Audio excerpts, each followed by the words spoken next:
Hello, this is Yun Nam from CKF, and today I'm going to read some stories for Aesop's Fable. The first one is The Farmer and Fortune.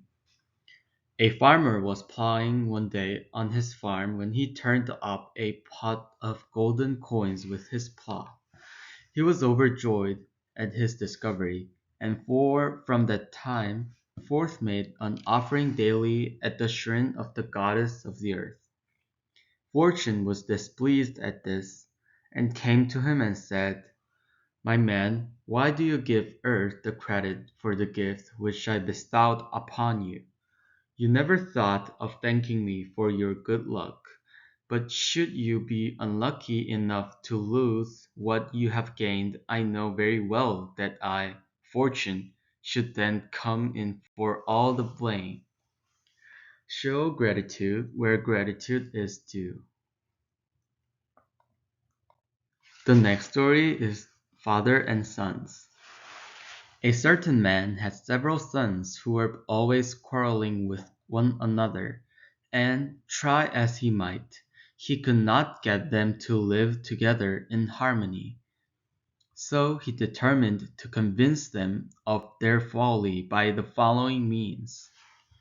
Bidding them fetch a bundle of sticks, he invited each in turn to break it across his knee. All tried and all failed. And then he undid the bundle, and handed them the sticks one by one, when they had no difficulty at all in breaking them. "There, my boys," said he, "united you will be more than a match for you enemies. But if you quarrel and separate, your weakness will put you at the mercy of those who attack you. Union is strength." The next story is The Owl and the Birds. The owl is a very wise bird, and once, long ago, when the first ox sprouted in the forest, she called all the other birds together and said to them, "You see this tiny tree? If you take my advice, you will destroy it now when it is small, for when it grows big, the mistletoe will appear upon it, from which birdlime will be prepared for your destruction." Again, when the first flax was sown, she said to them, "Go and eat up that seed, for it is the seed of the flax, out of which man will one day make gnats to catch you." Once more, when she saw the first archer, she warned the birds that he was their deadly enemy, who would wing his arrows with their own feathers and shoot them. But they took no notice of what she said. In fact, they thought she was rather mad and laughed at her. When, however, everything turned out as she had foretold, they changed their minds and conceived a great respect for her wisdom. Hence, whenever she appears, the birds attend upon her in the hope of hearing something that may be for their good. She, however, gives them advice no longer, but sits moping and pondering on the folly of her kind. The next one is the Old Lion. A lion, enfeebled by age and no longer able to procure food for himself by force, determined to do so by cunning.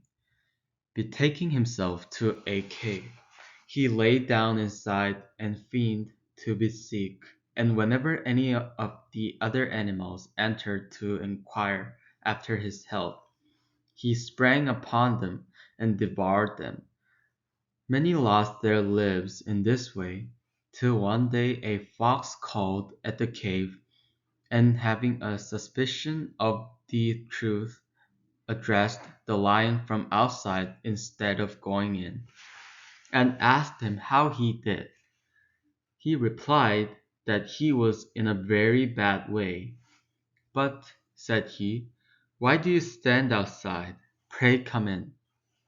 I should have done so, answered Fox, if I hadn't noticed that all the footprints point forward towards the cave and none of them other way. The next story is The Boy Bathing. A boy was bathing in a river and got out of his depth, and was in great danger of being drowned. A man who was passing along a road heard his cries for help, and went to the riverside and began to scold him for being so careless as to get into deep water, but made no attempt to help him. "Oh, sir," cried the boy, "please help me first and scold me afterwards. Give assistance, not advice, in a crisis." The last story is The Swollen Fox. A hungry fox found in a hollow tree a quantity of bread and meat, which some shepherds had placed there against their return. Delighted with his find, he slipped in through the narrow aperture and greedily devoured it all. But when he tried to get out again he found himself so swollen after his big meal that he could not squeeze through the hole, and fell to whining and groaning over his misfortune. Another fox, happening to pass that way, came and asked him what the matter was, and, on learning the state of the case, said, "Well, my friend, I see nothing for it but for you to stay where you are till you shrink to your former size. You'll get out then easily enough." This is the end of the story, and thank you for listening.